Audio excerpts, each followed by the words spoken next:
Of all the ancient tales of the island of Britain, one set of stories takes pride of place.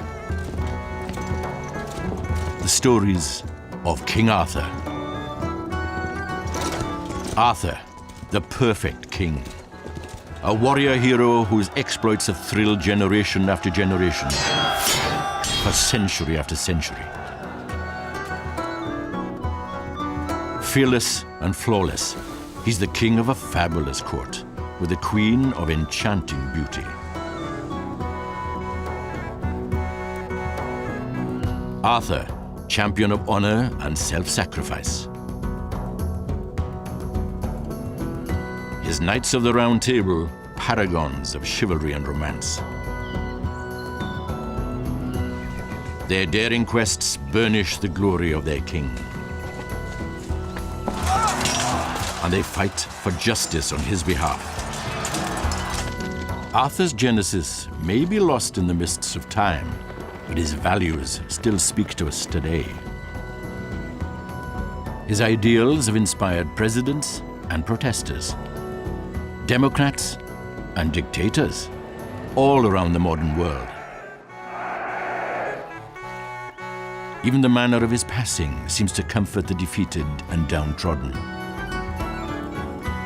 One day, if the myth can be believed, all that they hope for may come again.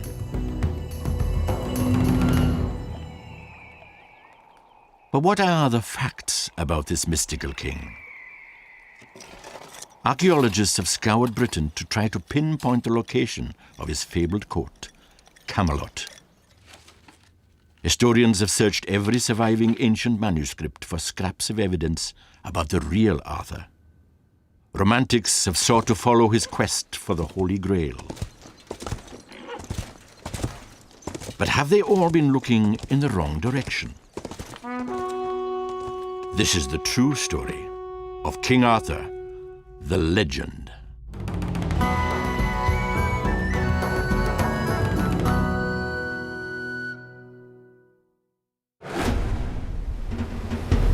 Britain, at the end of the Middle Ages, an island torn apart by civil war, desperately hoping for a hero. Off the coast of Wales, a young nobleman is sailing back from exile in France to the land of his fathers. His mission? To capture the crown of England. On the way, his sailors have hoisted a homemade flag, the fire-breathing Red Dragon of Wales, set against green and white. The family colors of a dynasty, the Tudors. Henry Tudor is coming home to do battle with King Richard at Bosworth. It's the culmination of a bloody struggle for the English crown between two power-hungry clans, York against Lancaster, the Wars of the Roses. And Henry comes proclaiming his Welsh blood and asking his fellow countrymen to take up arms with him. He claims the mantle of the Son of Destiny, the long-prophesied Redeemer who comes to restore the fortunes of the Welsh. Henry's progress is full of symbolism. Symbolism that was echoed again and again in a book published in that very same year, 1485. The book also had a young hero who would emerge from civil war to claim his destiny as king. It was one of the first volumes ever to be printed and sold widely in Britain. It came from the printing press of William Caxton, the first English printer. Le Mort d'Arthur, The Death of Arthur, by Sir Thomas Malory, tells the whole story of the king and his Knights of the Round Table. It's the legend that we remember to this day. Like Henry Tudor, Arthur becomes king of all England. Like Henry Tudor, significant chapters of his story are written in France. But like Henry Tudor, Arthur's roots are in fact Welsh. In the earliest Welsh stories, he isn't a king, or at least he isn't a historical figure. He's a legendary one. Often he's a giant and a giant slayer. Frequently he's a trickster. He behaves in ways that Malory would never have allowed him to behave. What we have is a typical legendary hero figure. By 1485, this shape-shifting legend is ready to emerge from the Celtic twilight to dazzle Tudor England. Malory is writing at the height of the Wars of the Roses. And in the story, he reflects this. You get rival kings fighting for the position vacated by Uther Pendragon, who was the chief king.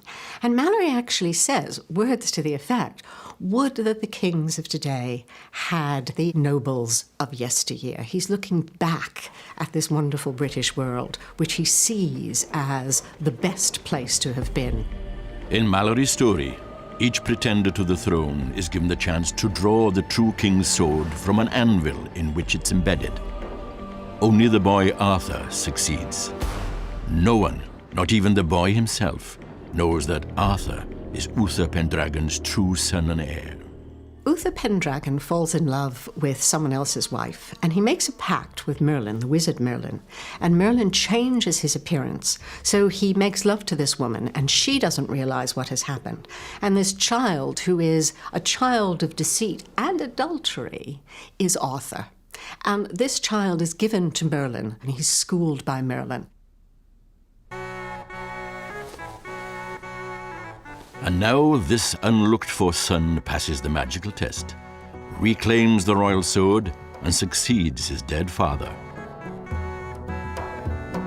From now on, through all history, he will be known as King Arthur. His court, Camelot, becomes famous far and wide. There, the greatest knights in Christendom gather in a circle of fellowship.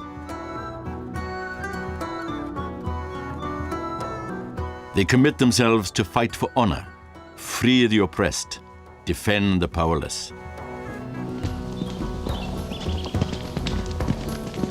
Always defying evil and braving peril, they pursue a mystic search for the Holy Grail, the communion cup of the Last Supper, said to have received Christ's blood at his crucifixion.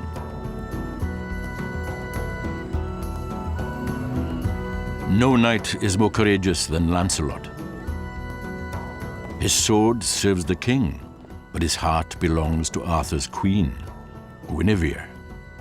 Guinevere is involved in this adulterous relationship. She's never condemned as such. I mean, I think there's this sense that, you know, this is what women are like, which is perhaps not so much to modern taste. And it's interesting that contemporary novels of Guinevere depict her very, very different. She's a lot more verbal apart from anything else.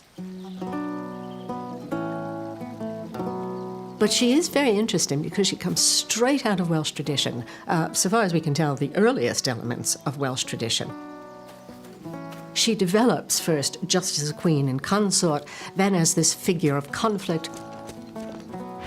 And then finally, she finds her voice in the 20th and 21st century, as people begin to say, well, you know, what did women do in the Arthurian legend?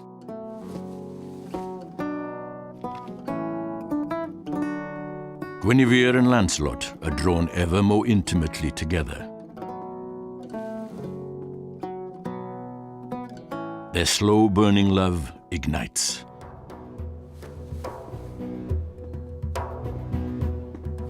It will destroy this perfect kingdom.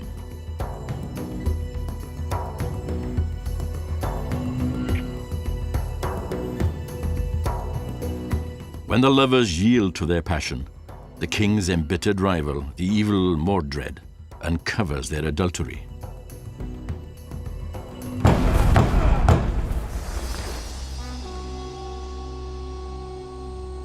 Arthur's court is rocked to its foundations. The king must condemn his queen to death.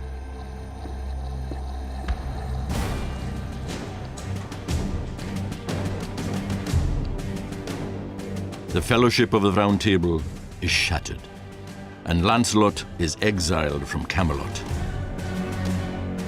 When he returns to rescue Guinevere, Chaos ensues. Mordred raises an army and seeks to batter the king into submission.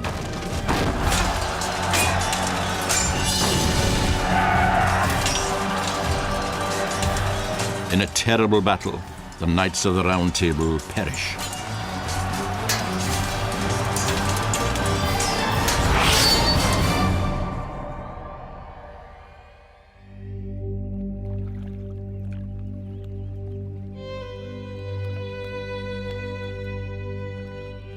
Mortally wounded, Arthur is carried from the battlefield and transported to the mystic Isle of Avalon. There he will sleep through time, neither living nor dead, until, it is said, he will awaken again as the Son of Destiny at the hour of his kingdom's greatest need.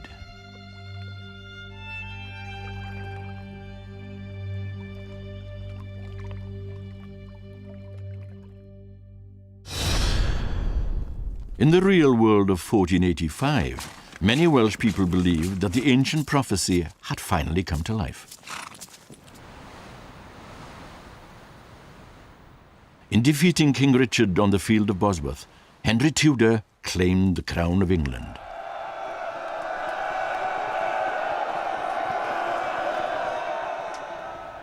To the Welsh, his very flag was a portent straight from the tales of King Arthur. The Welsh banner, the dragon banner, this is the famous red and white dragons, which Merlin prophesies about, that there's a battle between two dragons. It looks as if the white one is going to win, and just at the last minute, the red one comes in, duffs up the white one, and, is victorious. The red one is Wales.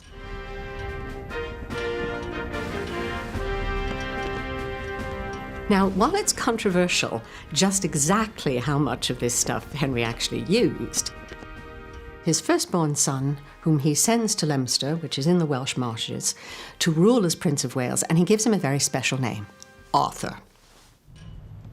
Clearly, at the dawn of the Tudor dynasty, the stories of Arthur were stories to be reckoned with. But where did their power come from? What was their origin? And what historical truth lay in them? In trying to answer these questions, antiquarians and historians have looked back from Henry Tudor's day, a whole millennium, to the time when a British king like Arthur might have lived and breathed.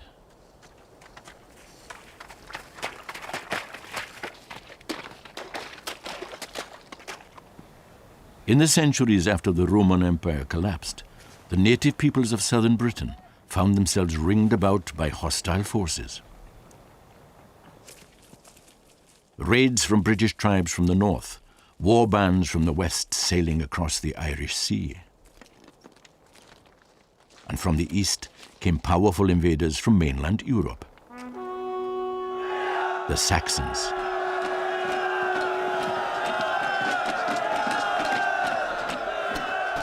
Native warlords were forced to defend their lands and their peoples.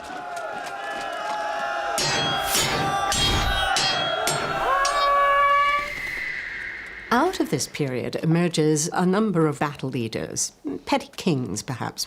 This is the period where people try to say that this king or that king must have been Arthur, and it just doesn't quite work. But what does happen is this image of the battle leader, generous, fierce, a leader of his people. And it's the stories about these figures that eventually historicize the figure of Arthur, so that you get a king, a specific king, a mythical king, who is the savior of his people. So who was this hero figure who turned back the Saxon tide? What were his values, his culture, and what might his people have seen in him as a hero? In order to understand any of this, we need to go further back in time again. Much further back.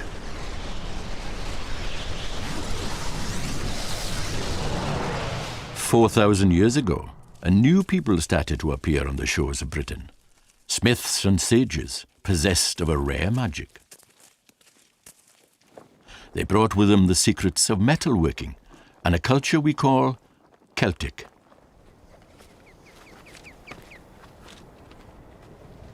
We know them as the beaker people, from the fine pottery vessels they use in their everyday life and their rituals. Their beliefs are now lost in the mists of time. We can guess at them only in tales of the old gods and myths of the birth of a wonder child.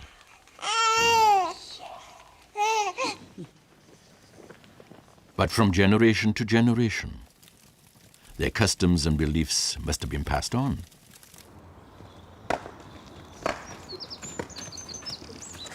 By the late Iron Age, 2,000 years ago, their myths and legends had become part of the fabric of life in Britain. We have some tantalizing glimpses of who these people's heroes might have been. Written down centuries later, the earliest Celtic tales recall strange combinations of gods and humans, using all kinds of magic and trickery. Champions engaged in quests and adventures, forerunners of our King Arthur. Stories of these ancient heroes must have been familiar to every Iron Age child. Suddenly, this settled pattern of life was pulled apart. In 43 AD, the Romans invaded Britain, seeking mineral wealth and farmland and slaves and glory. Across lowland Britain, they built massive army camps, like the one at Caerleon in South Wales. Caerleon is a place that will become enormously significant for the way the story of Arthur is told. It is the original model for his court and capital. And what a vibrant place it must have been, this imperial city, as recent excavations have revealed. What we can see here is a new reconstruction that we've had done. It's still in the development stage, but it shows what this part of Caerleon might have been like at the end of the 1st century AD as we imagine it, around about 100. You can see a river ship coming up the Usk from the Severn Estuary, bringing men and materials into Caerleon. Here we have the quayside, which we've been excavating here, where all the materials and the men would have been offloaded. And then we have a fly-through of the Roman buildings that we've been uncovering. And it really gives a tremendous sense of how big some of these buildings were and how imposing and important they must have looked at the time. So Roman Caerleon was far more than a military barracks. Its trading links with the continent would change the lives and beliefs of Britons forever. It's the first and only time that we in Britain became part of a Mediterranean world.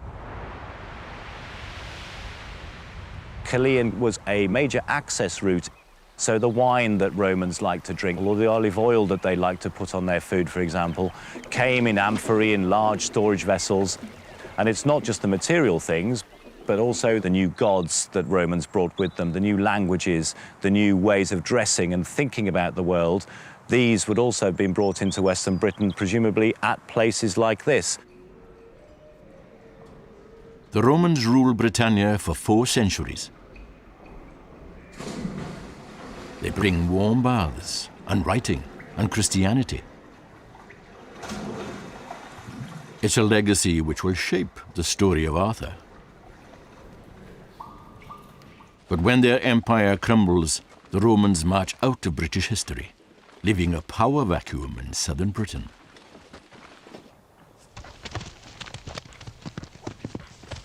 This is the territory on which native British kings were hurried into rearguard action against the new invaders. It is the world of King Arthur.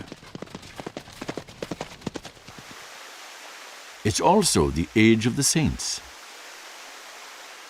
Religious leaders like Wales's patron saint, David the Waterman, stand for the Christianity that the Romans brought to Britain. They are on a mission to keep the stream of this new faith pure from the invading Saxon infidels. But this is a realm where water itself has always been sacred. The old Celtic gods remain close to the surface of people's lives. It's this ebb and flow of Christian and pagan, Roman and ancient British, that we must get into focus if we're to grasp the richness of the Arthurian world.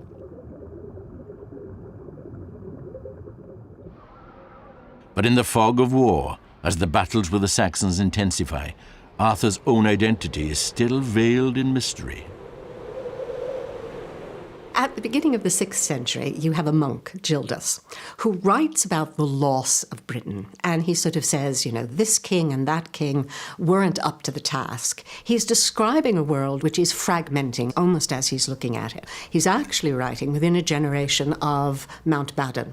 And he mentions the battle. And this is one of the really important battles in the Arthurian legend. But he doesn't mention Arthur. He's one of the great mysteries, one of the great hurdles you have to get over when you're dealing, particularly with the historical background of Arthur, is what is going on. Here is this monk who sort of says, well, you know, you lost Britain because you weren't living up to your ideal. Yet if you extrapolate what Gildas is talking about, what you have is the battle leader who is Arthur. Whoever it is that leads the native British at the Battle of Mountbatten, victory there halts the Saxon advance for a generation. In this breathing space, the legend of King Arthur will bloom. Today, this wooded hillside on the outskirts of the Welsh capital, Cardiff, hides its secrets well. Few would now guess that it was once one of the power bases of the ancient British, or that it has a very special place in the story of Arthurian archaeology. This little hill fort dates probably to the period around about 500. It's defended by 3 major banks and ditches, which are really quite massive scale. The finds indicate that this was occupied by people with power and status. They have imported ceramics, pottery from the Mediterranean, probably with wine and olive oil, possibly from Constantinople, from the Aegean, some coming from North Africa, from the Carthage area. Objects of status and power. Sparkling riches from an early date. Evidence perhaps that an opulent court like Camelot might have been a reality. The site was investigated by Leslie Alcock, who was the lead archaeologist in Cardiff University in the 1950s. He dug it originally because he thought it was an Iron Age site, and I think much to his amazement hit these very rich deposits of late 5th, 6th, 7th century date. The wealth discovered here at Dinas Powys led Alcock to investigate a site of similar age in the west of England. So Cadbury Hill became associated in the popular mind as the site of Arthur's court. In the 1950s and 60s, historians were trying to work out whether there was a historical Arthur. Camelot and the traditions of courtly love are clearly a much later medieval construction. So we were trying to understand the collapse of the Roman Empire, the emergence of Anglo-Saxon kingdoms, the taking over of Eastern Britain by people speaking essentially a Germanic language. And that was the kind of context that Alcock thought Cadbury and an Arthur figure could fit into. It may not have led to Camelot, but archaeology on sites like this gives us a much clearer picture of the historical world from which Arthur emerged.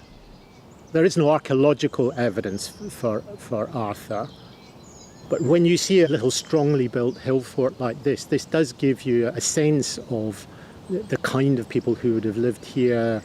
Round about it, there's good soils, and we think they would be exploiting the resources of the local farms. They would be paying what we call food renders, the equivalent of rents, to the petty king who lived here. This is the kind of figure that Gildas denounces within the historical sources. The kings of Western Britain, who he sees as bad Christians, feeding their warriors and giving treasure to their poets. Petty kings or local heroes, the native British leaders halt the Saxon advance at the borders of the land we now call Wales. And now, Arthur finally enters the historical record. The Historia Britonum is one of the really interesting texts in the Arthurian legend. Difficult to date. About 9th century is the consensus at the moment. But what it does is it actually presents us with a historical or seemingly historical Arthur, and it puts him in the vanguard of battles. It lists all his battles. It says what a great leader he was. It calls him Dux Bellorum. It's using the sort of vocabulary of the Roman Empire as well. This is the basis on which Arthur seems to be historical. And it's very convincing. It still sort of attracts people to say, no, there must be something historical there.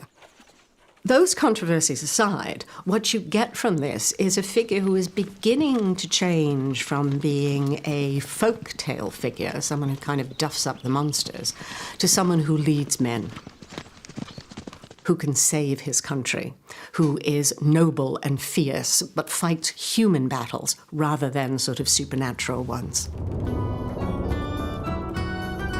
The Saxons and the Welsh have fought to a standstill. Between them, no man's land.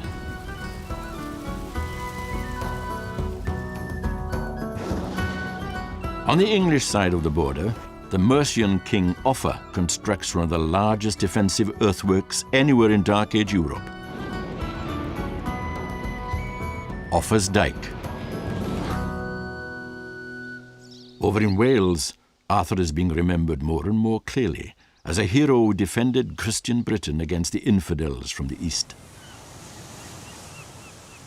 The National Library of Wales in Aberystwyth houses the wonderful manuscripts of the earliest Arthurian tales, the Black Book of Carmarthen and the White Book of Rhydderch. These stories track Arthur's legendary progress around Wales, and they record how he left his name on the landscape itself. This rocky tor in Pembrokeshire, Carn Beaker, overlooks an ancient ring of stones. Tests prove it's very ancient, dating back to Neolithic times. But in Welsh, it's remembered as Bedd Arthur, Arthur's grave, one of several places recorded by antiquity as his resting place. Nearby stands another feature associated with the king. This is Carn Arthur, or Arthur's Stone, one of a legion of places right across Wales which have some sort of reference to the life of this king. He must have ridden his horse very hard, perhaps, because there are not one but two places named after the place where his horse's hoof pressed into the earth. And it seems as if this legendary, maybe historical king has left his imprint right on the map of Wales. You could say this is just a lump of rock, but give it a name and this lump of rock is baptised. And I imagine people actually traversing what is often a very wild terrain, trying to explain why this stone was placed here, and maybe coming up with an explanation long before geologists could ever begin to explain how the ice melts and moves stones like this about. And with their sense of description, coupled with imagination, they call this place Carn Arthur. And whether or not Arthur ever came here doesn't really matter, because someone did think this place mattered enough to give it a name, and through that give it some sort of permanence.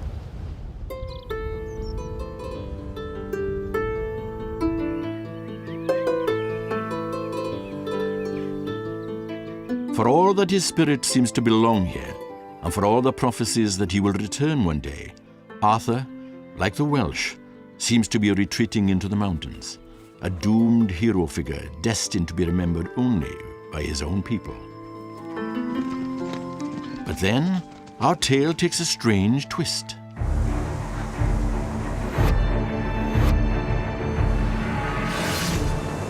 In 1066, the Normans crossed the English Channel from France. William the Conqueror takes the crown of England. The Normans' grip is consolidated by the construction of hundreds of castles. Just a quarter of a century later, they have built the great keep of Chepstow Castle, the gateway to South Wales. Now they can sweep westwards across the coastal strip, building yet more castles. It's from this new territory that the Normans now control, Marcha Walia, or the Welsh Marches, that a new telling of the legend of Arthur emerges in the 1130s. This will be the Arthur who conquers the world. The author takes these stories, which are essentially British stories, and he forges them into this beautiful, coherent tale. Now, the author himself was part Norman and either part Welsh or part Breton. We're not quite sure, but he's certainly a mixed figure. So he kind of bestrides these two worlds. And so he's in a perfect position to kind of forge this new view of Arthur as the king, the leader, the most noble of all men. And this is Geoffrey of Monmouth. Geoffrey of Monmouth grew up close to Roman Caerleon. Walking its ramparts, much more substantial in his day, he saw it as a great imperial city. He describes Arthur's coronation in the city of the Legion, attended by rulers from all over Europe. And thanks to Geoffrey, Caerleon is still welcoming visitors who are in search of King Arthur. This town now is half of what it would have been when the Romans were here. And then Arthur would have come directly after the Romans. And he would have made use of this walled place with an amphitheatre that holds 5,000 people. So for me, Arthur is a Welshman linked to Rome. And he would have said, come here and meet me at my fortress. We have people all over the world that come in, particularly from the US actually, who feel far more at home with owning Arthur than we do. They've come and they search out Caerleon as a place where he would have been. So for me, completely, Caerleon embodies King Arthur's magic. Caerleon is Camelot. Whatever Caerleon was for Geoffrey of Monmouth, some say he was writing propaganda, using the ancient British tales to legitimize the Norman conquest. Noble and warlike, the Normans are the true heirs of Britain's imperial past. Geoffrey's Arthur is a great, fierce battle leader. He's not the kind of kindly king at the round table. He is really very, very aggressive. So you can see how Geoffrey is creating for the Normans this idea that they had a right to the land. The land never belonged to the Anglo-Saxons. It never belonged to the conquering people. It belongs to these Britons who come ultimately from Troy, so he brings in the classical world as well, give their name to the land of Britain. And in a sense, their ownership is enshrined in this figure of Arthur. Geoffrey's book becomes a medieval bestseller, a big hit across continental Europe. Soon, writers in France are adding new strands to the legend, reflecting the courtly culture of the royal castles of the Loire, which would define la vie française for centuries to come. The most famous stories are clearly the stories in the romances. And these were originally written in the 12th century by a man named Chrétien de Troyes. He certainly wrote the Lancelot story for Marie de Champagne, who was the daughter of Eleanor of Aquitaine, who became the wife of Henry II. So you still have this arc between the Normans on the continent and the Normans in Britain. But he chooses these British stories, these wonderful, wonderful stories, and he fits them actually into a hole that Geoffrey leaves. Geoffrey does say at one point that in this period of peace, the Pax Arthuriana, the best men in the world came to Arthur's court. And that's the period in which these wonderful romances are written. Chrétien opens up Arthur's world to embrace the rules of chivalry, what a king should be, what a knight should be, what courtly love should be. The stage is set for Lancelot's fatal romance. He's Arthur's right-hand man, his best friend, the best knight of the realm, the bravest knight, the fiercest knight. But of course, Lancelot falls in love with Guinevere, with Arthur's queen. And you get the kind of eternal triangle. Because in chivalry, a knight was supposed to love a lady who was married and out of his reach. But what is a practical problem if the queen falls in love with the knight? You know there's going to be conflict. conflict, too, back in Britain. Arthur's role in legitimizing the Norman conquest is not complete. The Normans have yet to secure their grasp on the whole island of Britain. Scotland and upland Wales remain outside their direct control. A new and vigorous king makes it his mission to change all that. Edward I, Edward Longshanks, becomes known as the Hammer of the Scots, and he embarks on the biggest program of castle building anywhere in medieval Europe to crush the troublesome Welsh.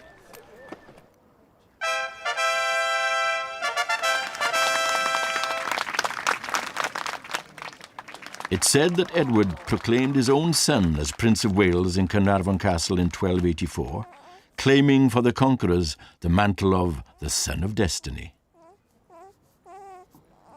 But even the Hammer of the Scots needed the help of King Arthur. The famous round table now displayed in Winchester's Great Hall dates from the days of Edward Longshanks. It shows how he sought to legitimize his claims on Britain by associating his court with the court of King Arthur.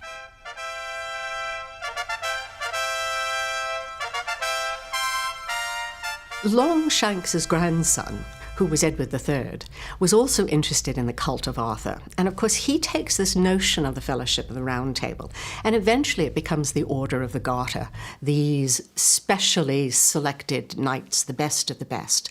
And of course, he invests his son, the Black Prince, as the leader of this. So these Arthurian themes are being anglicized and they're being politicized. But Wales remained restless. Soon, in its rebel leader, Owain Glyndŵr, it seemed to have found its own Son of Destiny.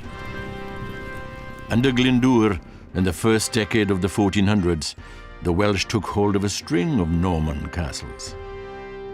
Owain was crowned Prince of Wales at Harlech, and in his court here, a new Welsh Camelot, he laid plans for an independent country. Glyndŵr's Camelot lasted a decade. But in the end, his rebellion was crushed before he disappeared into the Welsh mists, leaving little but prophecies that he too, like Arthur, would one day return to redeem his people. But for the whole of the coming century, Britain remained riven by the Wars of the Roses. It was a struggle focused on the legitimate right to succeed to the throne. That's why the story of Arthur became such a fruitful subject for Sir Thomas Malory. One of the dominant themes in this legend is rulership and who should be king, because in the medieval world it was extremely important to have a clear, clean line. And of course, Arthur doesn't actually have a legitimate son. And in the Arthurian legend, part of the conflict, part of the interest, comes from the fact that it's not there. In the real world of 1485, Henry Tudor ended the Wars of the Roses by force of arms. But he still needed to legitimize his dynasty's claim to the crown. When Henry names his son Arthur, Henry VII calls his eldest son Arthur, and this isn't a boy who survives. We end up with Henry VIII. But it's very interesting how he is using this Arthurian legend. It's very controversial as to what exactly Henry is doing. But what we can see, and we're going to see that we've seen it already, and we're going to see it again, is that whenever you use Arthur, he's kind of a way out of a sticky situation. Arthur always takes you to a glorious past. Claiming a link to this glorious past was important for Henry's fellow countrymen too. The Welsh nobility kept ornate scrolls which traced their ancestry back to the native princes of Wales. And further back again, to King Arthur himself. But as the generations passed, Arthur and his importance seemed to recede further and further from mind. Until another great change in British life brought him back to centre stage. It wasn't a change that you'd have expected to breathe new life into an old legend.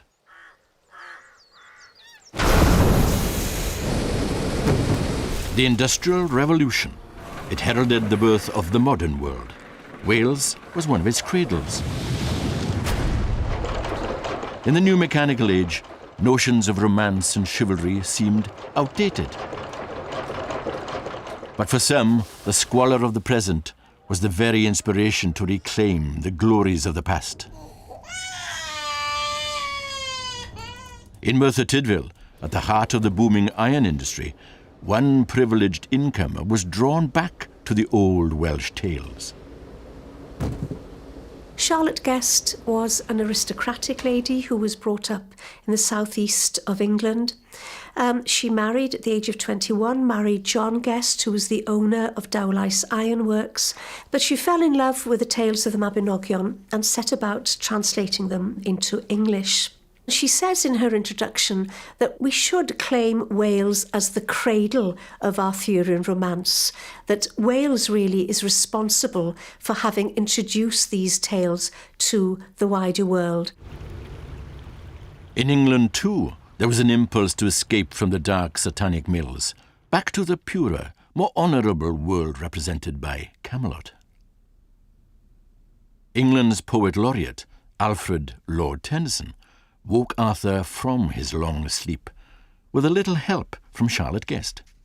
She knew Tennyson. She tells us in her diary of how she took tea in Little Holland House with Tennyson and how her translation influenced his Idylls of the King.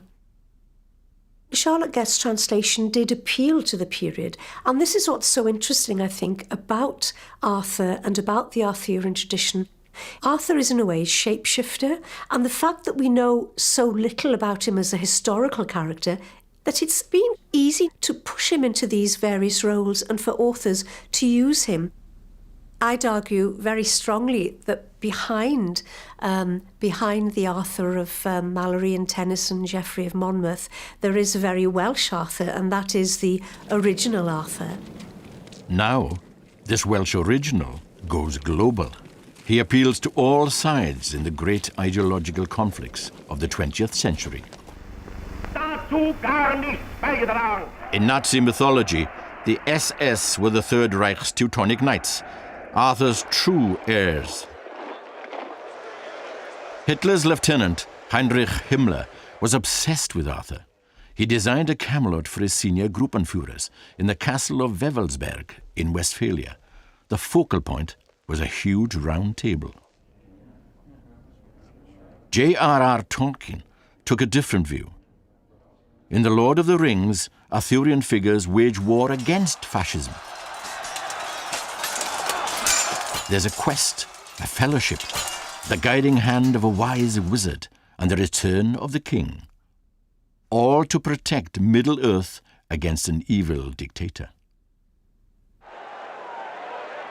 But it was in the 1960s that the world's most charismatic leader became associated with King Arthur. Camelot was a byword for the White House under President John Fitzgerald Kennedy, a modern-day court of honor and idealism, with a visionary leader ready to guide his people through the dark days of the Cold War. Never have the nations of the world had so much to lose or so much to gain. Together we shall save our planet, or together we shall perish in its flames. It was his widow Jackie who latched on to this image of the White House as Camelot and promoted it in the grief-filled aftermath of Kennedy's assassination. Americans are very attracted to Arthur because he's the good Middle Ages. Americans are slightly suspicious of what is happening in Europe, wars and kings and all kinds of things. But this glorious past, this fictional past, they can deal with because here is might for right. We ought to have good leaders, and we ought to have people who support the good leaders. And of course, the Kennedy era ends in a curious parallel to Malory, in that Kennedy was just so full of promise. Whether he would have fulfilled it or not, we don't know. And that's the point. Because he dies young, and we kind of think, what could have been?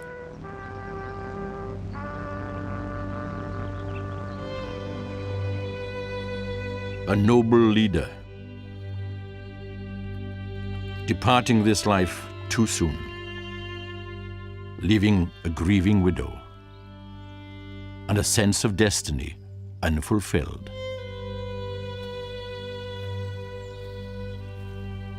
But the prophecy remains. One day he may come again.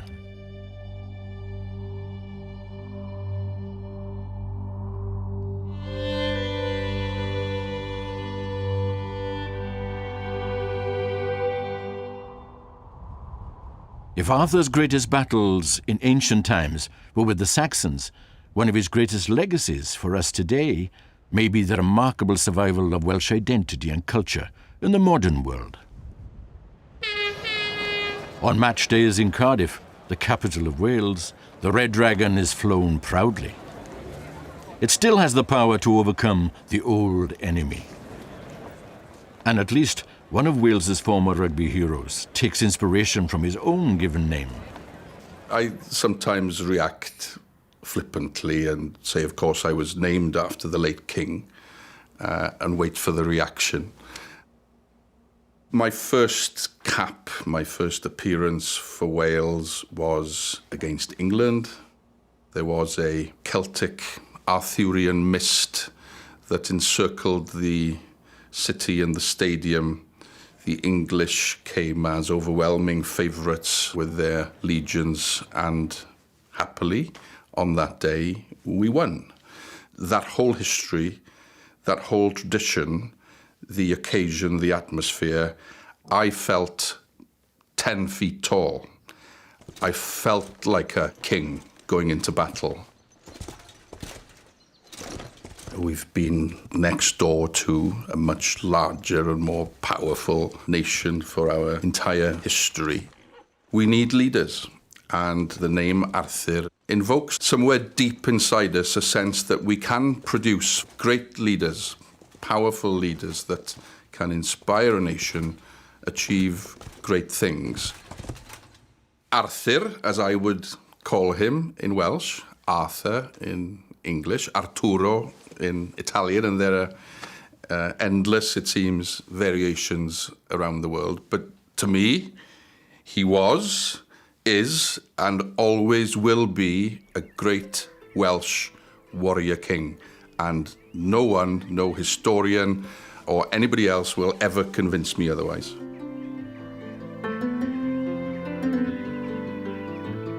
King Arthur may be Wales's greatest export. He has become a hero for the whole world, and in a way that transcends the facts of history, a legend for all time.